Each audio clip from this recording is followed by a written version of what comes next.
you need to make sure it's always going to be a 12-volt system. If you hook two together in series, it's going to be 24, and that can cause damage to the electrical system. Now, a few common things about the battery. I don't know how much you guys know about 12-volt batteries, but 12 volts is actually what we consider dead on a battery. 12.6 or 12.7 is what we consider a full charge. You will see anywhere between 13 and 14 volts on that battery when you're hooked up to shore power.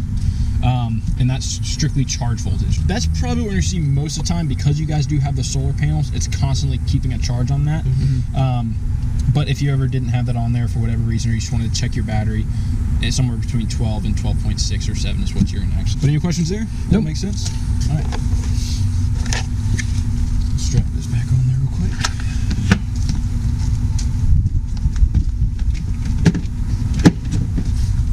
Okay, so propane. Much less to know about that. But basically a few things. The top right here, this is going to be your open and close. This is pretty much the same setup as you would have just like on a gas grill or something like that. So clockwise is closed, counterclockwise is open. Now, I said it was a 20-pound tank, but it's actually going to hold about 4.5 gallons of propane. So I know people get that mixed up a lot, so that's pretty much what you're looking at here. That will go quite a ways, though. I know that doesn't sound like a huge amount, but that for a camper this size, you have the stove and the fridge, that's going to last you a while. Now, a few safety things about these tanks.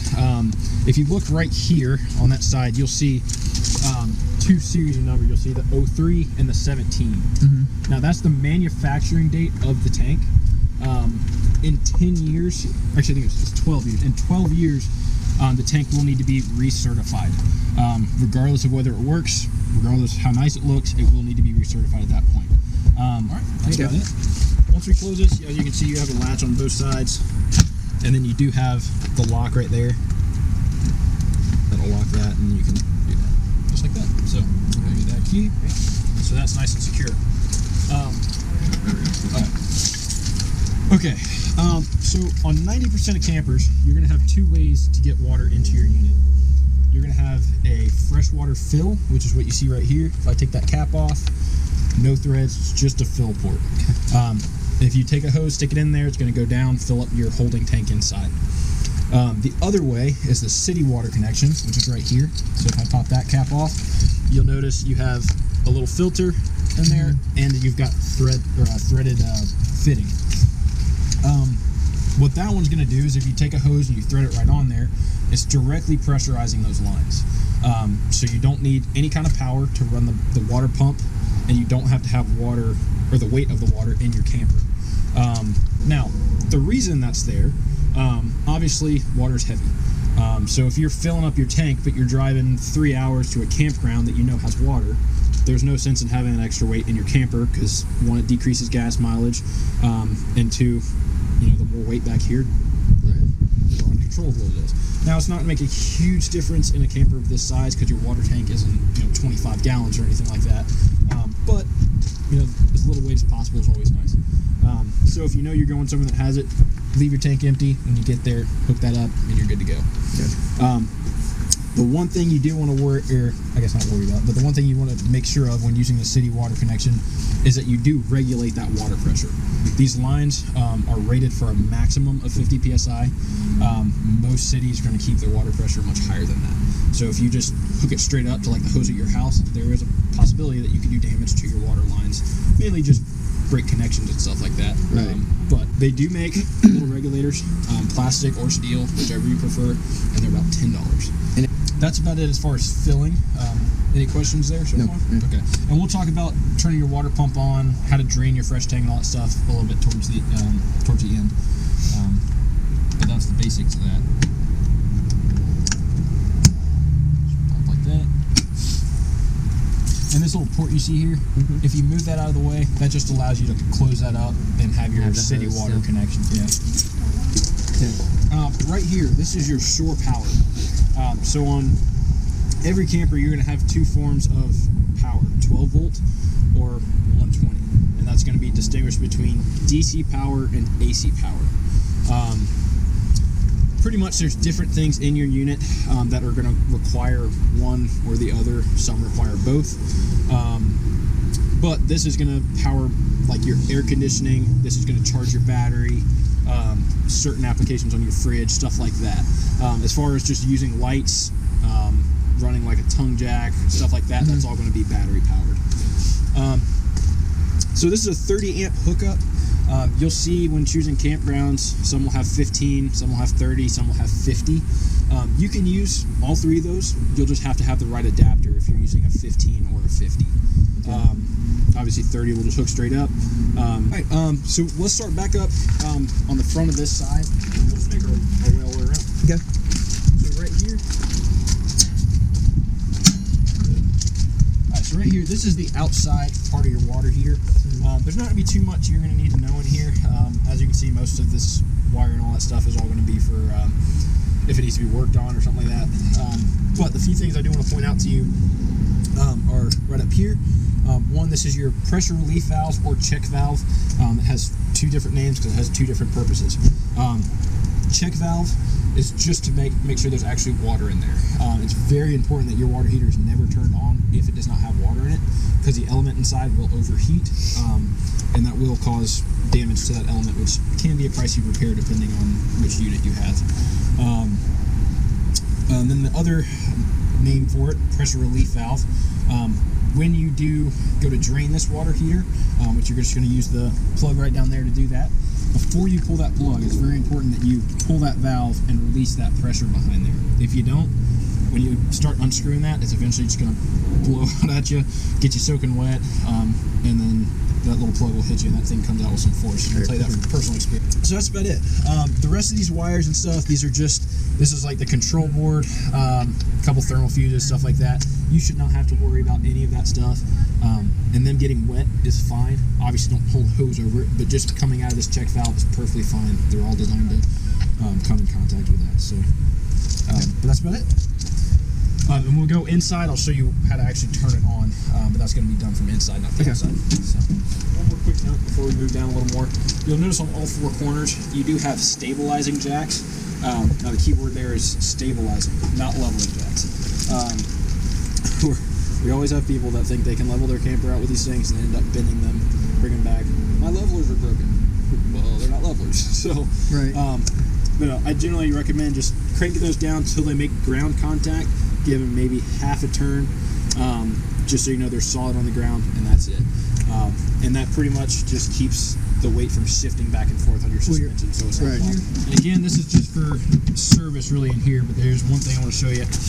This is the back side of your refrigerator. The only thing I really want to point out in here, and you guys have to stand where I'm going, is that plug over there. That is on a GFCI circuit, and that's the 120 source for your fridge. So if your fridge ever just stops cooling on 120, that is just something you can check real quick. I would not mess with anything else, because obviously if you start messing with it, it voids warranties. But I have seen on very rare occasions, but I have seen it that it just kind of wheels out a little bit, especially on long road trips. So just keep that in mind.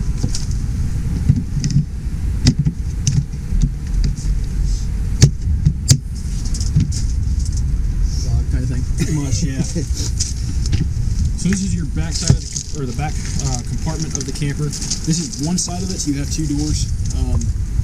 From the other side, you should be able to access like the awning rod. I think the stabilizer jack with a crank might be in there. If it's not, it's something on the front compartment. So this is just a sewer hose compartment. Kind of the misleading thing about those compartments on pretty much all these campers is really that's going to fit like an extension. The main head that actually connects to a septic system is not going to be able to fit in there. And taking that on and off of your hose every time is not the most delightful thing to do. If you can find another place to store it, like if you want to put like a big PVC pipe or something on the back or something like that for the main hose, that's definitely a better option. But as far as extensions, if you know you're going somewhere that it's going to be a little far off, that's a great place to store that. Alright, so you'll see that has the two slots in it. You're just gonna using the balance. You're just gonna fit that right over those two dimensions and just go straight down like that. Right there. And like I said, once it makes ground contact, about right there, just give it about half a crank. Cool. And that's about it. And just take it right back up and make sure when you do take it up that it's nice and snug to the camper. Otherwise, they Right. get caught on something, and that's just not fun to deal with. So, I'm just gonna stick this back here again. All right. So two things in here that we did not discuss on this side. One, you do have a light in here. So if you're in here at night, it just gives you a little bit of visibility without having to hold a phone or something in your hand. And then you do have the foot for your front jack. We take that off for travel generally, just because it makes it hang slightly lower, which means more likely that it gets caught on something. But when you do stop somewhere and you take it off the truck, especially if it's going to be on a soft surface, we suggest putting it on there so it has a little more surface area, so it doesn't sink up in the mud. Cool.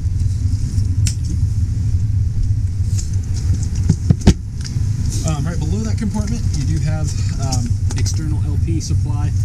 So if you did want to hook up like a Coleman grill or even a full-size grill or whatever, you can hook up there and run off the propane tank mounted on the front of the camper. Right. So you don't have to bring an extra one for the grill or whatever. Right next to that, this is your furnace exhaust. Not much to note here other than the fact that this gets hot, so don't stick your hand on it if it's running. But other than that, that door when that comes off is strictly just wires and data panels and stuff like that back there, so nothing. So the few things going on up here, obviously outdoor speakers, which in my opinion are really cool. Outdoor speakers, and you do have right there cable and HDMI. If you were to put the TV out here, that's where that's going to run to.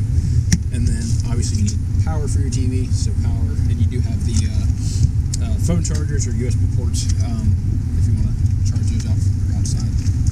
This other little thing you see, this is for your awning, so we can actually go ahead and take the awning out. I just got to grab the rod.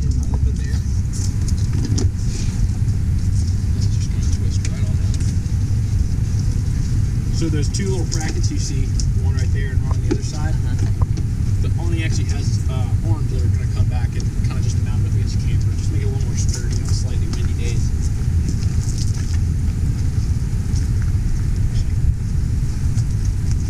So you want to stop it about right there to where they still have just a little bit of angle on the arms. So just set this down. Alright, so as far as getting these out, what you're going to do is there's a little hinge right here. You're going to bring that hinge towards you first, just like that. So it'll unclip out of there. You see how it kind of slides back and forth within there? Okay. Slide that out. Bring that arm out. You're going to twist it counterclockwise, 90 degrees. Slide that out just like that.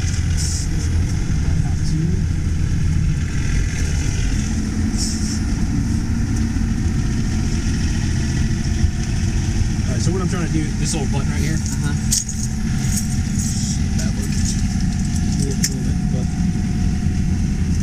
Press that button in, that'll extend out.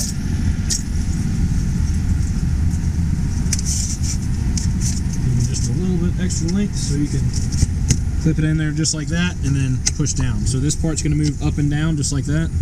Just make sure it's up, push it in there, close down. Now the one thing that people get really confused about a lot is this clamp. Obviously you can extend that up or down however you want to. This clamp is not closed when it's in that position. You have to pull it up and then continue pushing it like that to clamp it. And I know that sounds weird and it gives a lot of hesitant, but that is how it clamps. So, and then to remove it, just push it up, make sure that's clipped back into place. Slide that right back up, 90 degrees. Push that right down, just like that. Nice. Alright. Also, you guys may or may not know this, but you do have the LED strip right across the awning right there. So that switch is going to be right inside the door. Turn that on here in a second.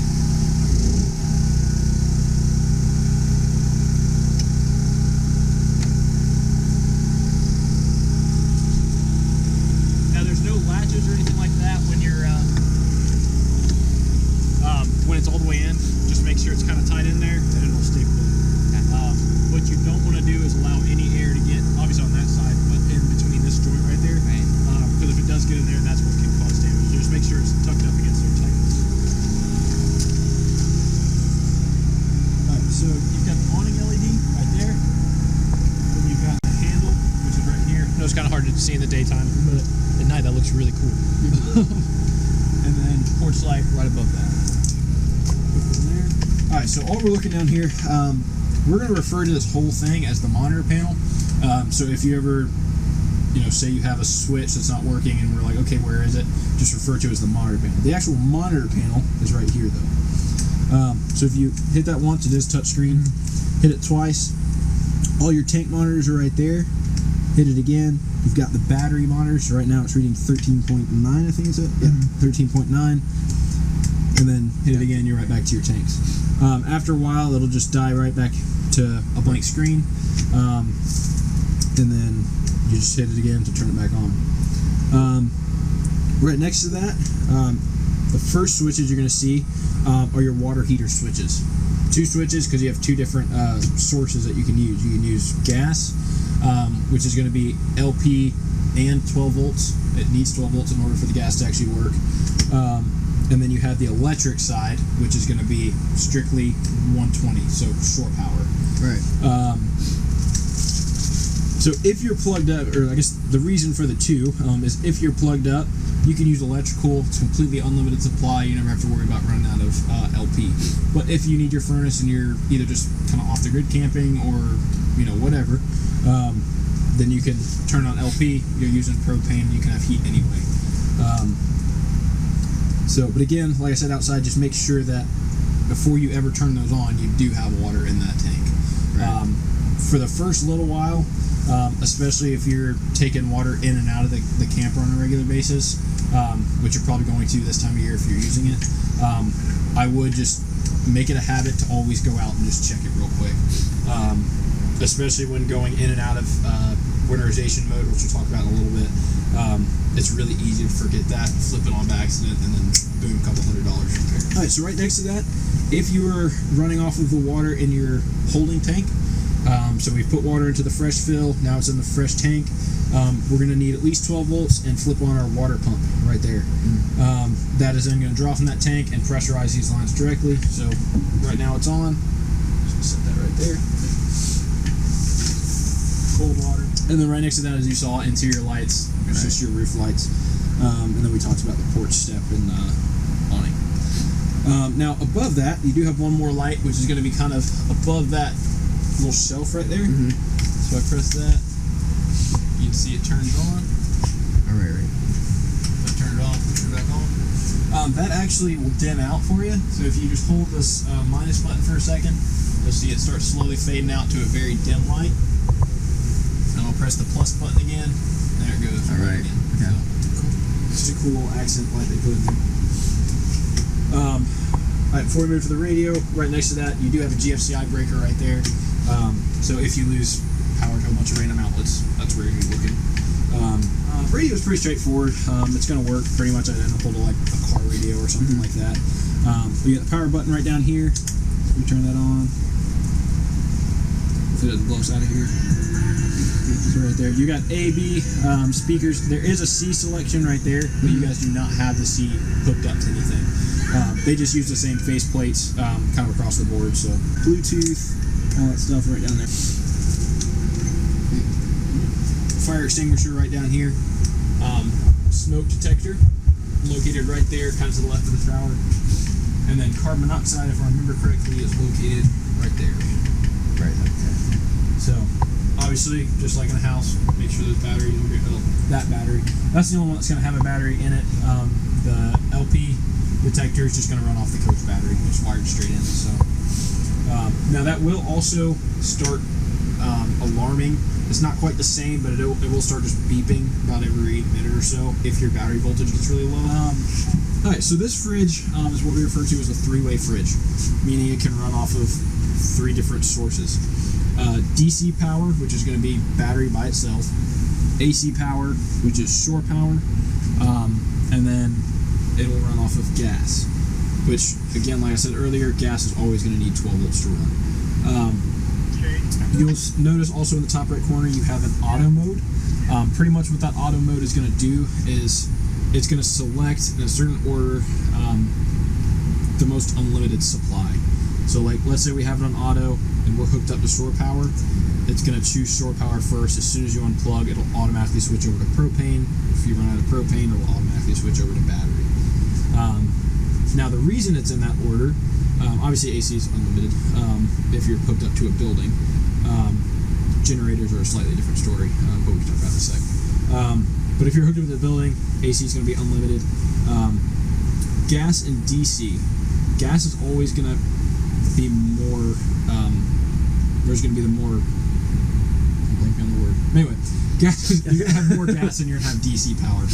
The reason why I say that is because when it's on DC mode, like I said, it's running just off the battery. That is a lot of power being drawn off that battery. In the gas mode, it's using a very minuscule amount of energy to just open up a couple solenoids back there to say, okay, the gas can come through.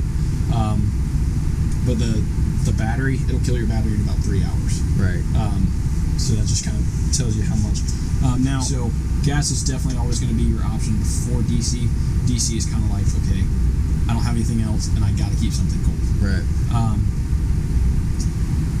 Why you would use gas over AC, which I slightly mentioned a second ago when I said if you're on a generator, it's a slightly different story. Generators, especially if you have like a low wattage one, like a 2000 or something like that, or 2500, once you start using a lot of stuff, like let's say you're using your microwave or your electric water heater or your air conditioning all at the same time, it's not going to be able to power all that stuff. So if you're trying to minimize the load you're going to put on your generator, you can run that on gas as opposed to AC to get one less thing off. Right. Same with your water heater. If you're trying to minimize that load, run it on gas instead of your generator, stuff like that. And just use that generator to power 120 appliances only, like your microwave, your air conditioner, or just charge thermostat. Now, something that Domenic made very clear to us when they were kind of walking us through all these are not buttons. These are just supposed to go off your kind of like your touch. So not pressing, just touching. If you do start pressing them, that's obnoxious. If you do start pressing those regularly, they'll just stop working eventually, which unfortunately means you're gonna either have to get this thing replaced, or depending on if the board's messed up, might have to get the whole thermostat replaced. Right. And because they're the cool, sleek new ones, they're gonna be expensive. Yeah. So it's just basically just touch. Yeah, just touch. Yeah, it's like finger sensitive. Yeah. We'll run through these models real quick, or not the models, modes real quick. All right, so right now we're off, and you'll see that right down there in that lower right corner. If I press that once, it's going to bring us to fan speeds. You'll see the fan icon. We're going to use these arrows to go through our different fan speeds. I typically like to just leave it on auto. What auto is going to do is it's going to make the air conditioner, or the fan in the AC, circulate with that condenser in there. It's not just going to be running all the time. And then also, if it is on high or low, when you have the furnace on, that fan's going to be running still. So it kind of just makes sure the fan's on when we want the fan to be on, kind of thing. If you want the fan on and nothing else to be on, just to get some breeze through here or something like that, then just go there, go to low or high, and just leave it there. You don't have to do anything else. So that's the fan. If we click it again, we go to cool mode, you'll see the little snowflake. Just like a house, just adjust your temperature as desired. That's your AC.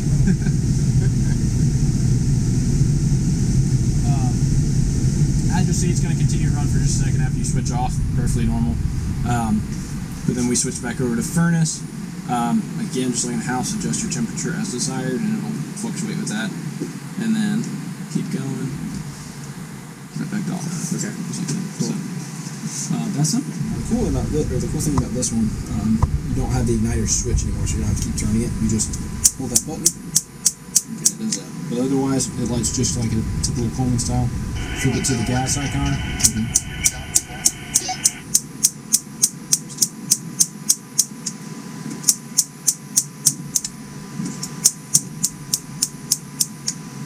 Simple.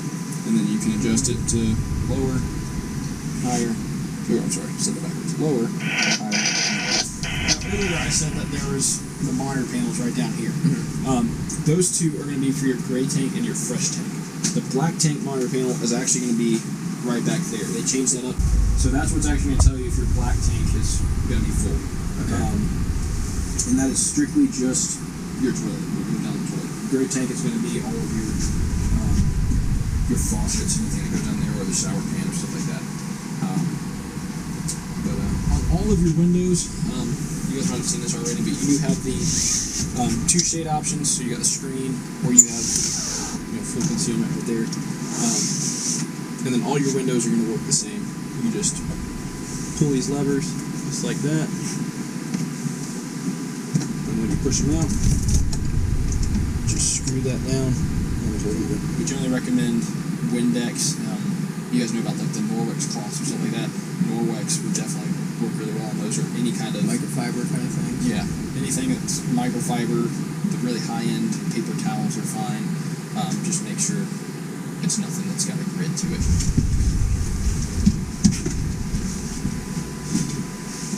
Okay. So here in a little bit, we're going to talk a little bit about linearization. I do want to point out these few steps now while we're in here. Right here, this is the back side of your water heater. You're going to notice you got a few valves on here. If you can run through this kind of with me in your mind, what's going on with this is cold water's going down into the bottom, heating up in here, and coming right back out the top. You'll notice right here you do have a little junction that's currently closed, and all these valves are going to be in line with that. So if it's open, it's in line. If it's closed, it's cutting it off. So you'll see this one right here is cut off. What we're going to have to do if we're doing antifreeze winterizations is we're actually going to have to switch these valves. So we're going to be closing any access to the tank and then opening up that junction. But if anybody ever asks you what mode your water heater is in, this is standard, regardless of whether you're using air with that. That's standard, and then turning them all 90 degrees one time is bypass mode. Okay. So everything else you see down there, obviously a lot of wires, and it's just running through this service compartment. But you do have your water pump right over here, and then the rest of those are just where the low point drains. You'll see those two holes right there on the floor. Those go right down, and then those go to your low point drains underneath the camper, which we'll look at when we start talking about linearization. Right. Here underneath this, there's a battery cutoff switch, which completely take the battery away from the rest of the system. So when it's hooked up to your vehicle, you're running on the road, keep that on. It doesn't matter if your lights are on, whatever. Just keep that on, and then once you're completely done, or you're just going to be away from the camper for the day or something like that, you can turn that off, and it cuts everything in the camper off. Okay. That red switch right there? Yep. So right now you'll see it's on the green. If you flip it flip it upwards, you'll have the red sign right there, and then so, yeah, it's not can't be used. Yep. So just leave it like that. And you'll not pull either one of these levers right now because of the fact that there's still water in there. Actually, if they're open. Alright, so you'll notice you've got the gray water right there and the black water. Both of those are color coordinated. Gray, like I said, is going to be shower only, and then the black is going to be the toilet. So when you're ready to dump it, just disconnect that. And I'm going to take it off right now because there's water behind there. But open that up, stick your sewer hose on there, run it to the septic system, pull the black side first, and then pull the gray side. Right. And then when you do that, the gray side will kind of help flush that hose out a little bit. So that's about it. Yep.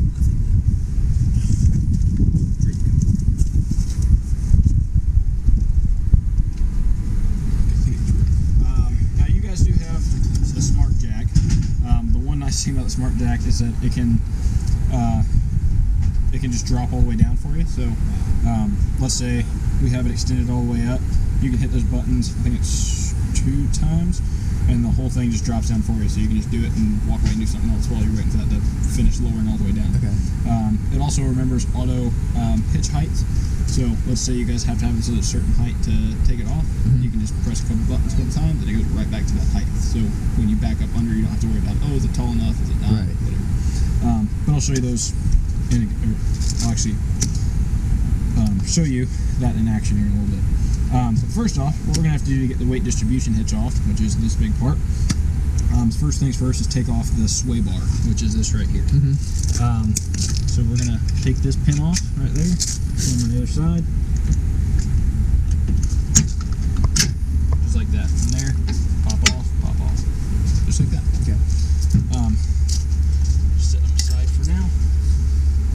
So the next thing, to actually get the bars off, we're going to lift it.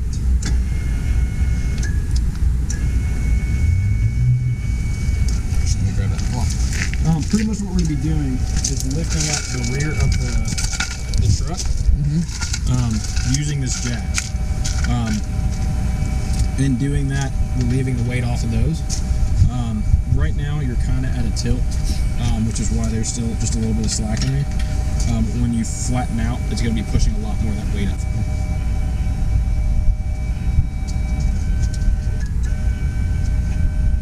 So as you can see, we're lifting up the back of the SUV a little bit. Make sure this is coupled for this step, obviously, to make sure it's actually going to do what it needs to. When we feel like those are loose enough, which they currently are, we're just going to take out these safety pins back here. Just go ahead and drop that right down. When that's off there, you're going to take these arms, pivot them out to the side until eventually you're just going to drop one out right there. Now, to put it back in there, all you got to do is just, you can put them at any spot, just push it up, just make sure it's clicked. But to get it out, you have to come all the way out here. Yeah. Push it out of there, like so. I'll just lay that there. Same with the other side. That thing's out here. Take that pin out. Yep, pull that down. Make sure it doesn't swing. Now, if it stick that right there, it'll allow you to take it off just a little easier. Like that. Oops. Okay, and then the net comes over. Again, just swing that around. And you have to go past 90 degrees. Yep, perfect. Okay. And then from there, the weight distribution side is off. What we're going to do from there is drop this back down. Make sure you do that before you undo the coupler. Make sure you take it back down so the weight of the trailer is now resting back on the truck. Right, okay.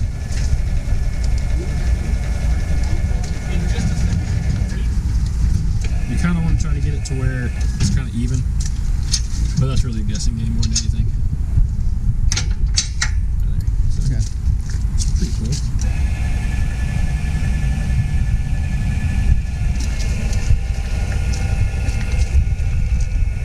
Now, the auto Hitchhike, and just so you know, I'm actually reading off this thing, so if you question this again, just look right over here. But what we're going to do first is set the auto Hitchhike. So let's say you're driving away and you're going to come back later and hook up again, but you want this at a different level for, you know, make the camper more level or whatever.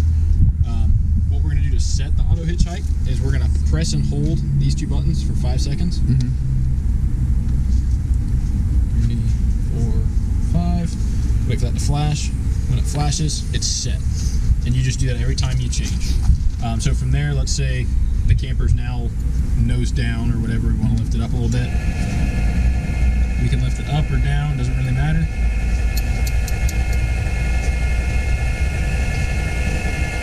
Alright, we're there. We want it back. We're going to press these 3 times and then hold it on the 3rd time until it starts moving. So 1, 2, 3, hold it down until it starts moving itself. It goes back to that. So it goes right back to where we had it originally. And until you change that auto hitch height, it's going to be the same every time. So you're draining everything from... Yeah, so I'm just getting it started. I'm still going to explain it to you. Okay. Pretty much what I've got going right now. That valve right there is coming out of the bottom of the fresh tank. All I'm doing is emptying the fresh tank right now. Okay. We don't want any water in any of our tanks, so that one's drained. Our black and gray tank are drained. And then now I'm just prepping the water heater, so I'm draining the water heater. Okay. And then we'll go inside and bypass it. So again, that's just pressure, right? Okay. So I've already turned the pump off, and I've bypassed the water heater at this point. So that's just pressure that was in there from when that was turned on still. Just gonna take the plug out. I like to leave that closed while I'm taking the plug out, just because not as much water's gonna come out. Or at least it's still under vacuum, but not pressure. Exactly. Right. So we'll come.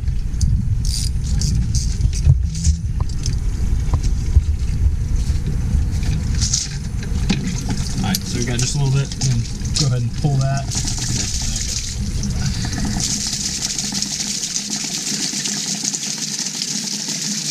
So we'll let that drain. When it does, I I just leave the plug right in here and close it up. You can put the plug back in if you want. Completely up to you. We generally like to leave them out just because there is going to be a little bit of water still pooled up in there. As you're driving down the road, it'll kind of just slosh out. Okay. But again, it doesn't matter either way. It should be fine. So that's the actual bottom of the tank right there. No, so that's. Oh, right. Well, yeah, there's still just a little bit of tank underneath of that still. So again, it's possible that there is just a little bit of pool in there. But okay, so you don't have to put that back in until you're ready to use it. Okay.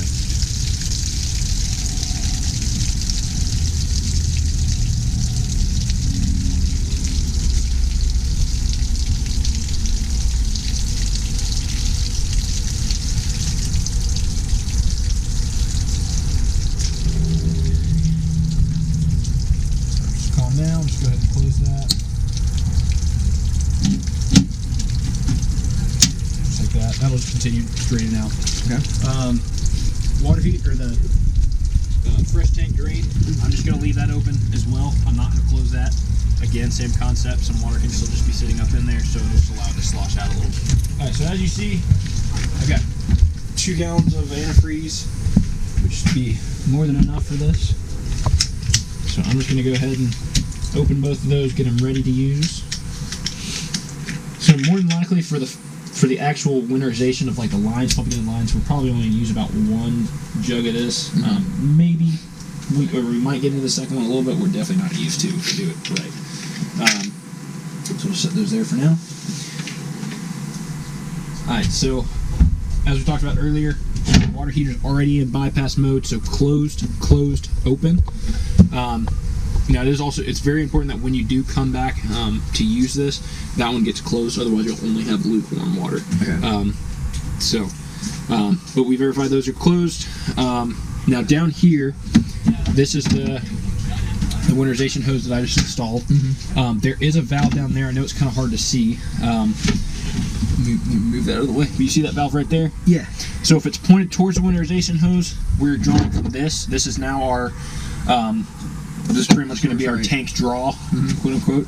Otherwise, if it's pointed in the other direction, actually I think it points towards the pump, but it points to the pump like that, then we're now drawing from the fresh tank. Okay.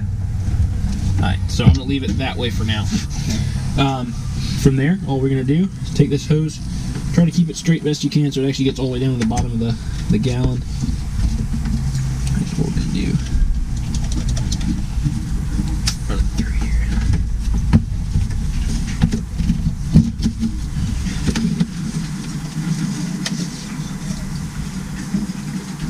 Just like that. Okay. From there, go ahead and let's flip that water pump switch on. Water pump right here, right? Yeah, go ahead and flip that on. Okay. Alright. Now, the system's already pressurized, which is why we didn't hear that pump. So let's go outside first, do those low point drains. Okay. Again, it is not crucial that you do those first, but being that they're the lowest points, driving is going to help flush most of the water out, and it's going to make everything else quicker. Okay. So this is still pressurized, so just keep in mind this might shoot out just a little bit. So open it kind of slowly, let it gradually start going. But we got clear water, clear water, clear water, clear water, pink. That easy. We're going to come over to the cold side, do the same thing. And you'll notice pink comes out much quicker on the cold side. Just like that. So we got that.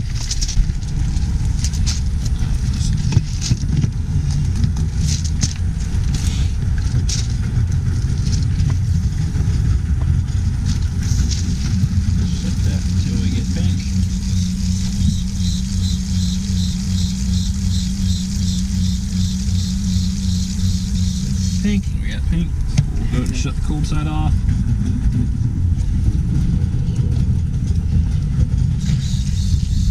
Now you'll notice it's going to go clear and then pink again. So always make sure you go back through clear and then see pink the second time. Because the stuff in the hose. Yep. Gotcha. Just like that.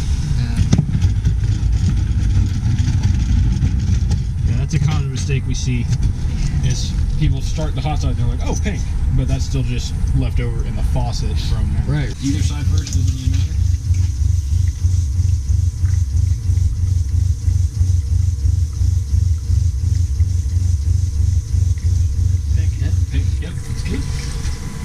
side.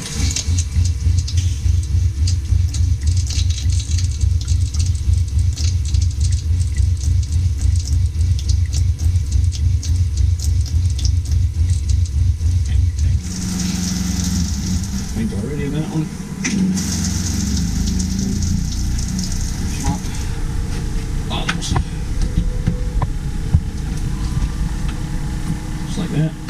Now when you do swap the bottles out, you're going to have to prime them. As you can see, it's not going to just start sucking back into the pump.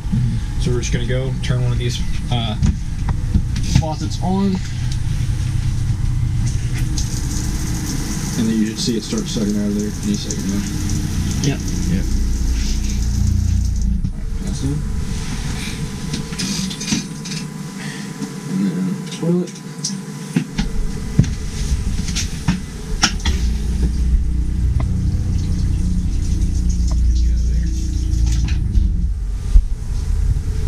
So we got low point drains, we got faucet, outdoor shower, indoor shower, and toilet. From there, we'll just go ahead, let this drain out.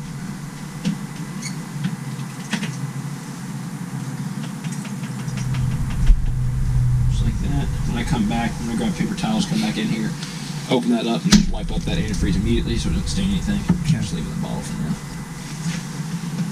So we'll come back and do that. That's good. So all we need is paper towels and then we're good.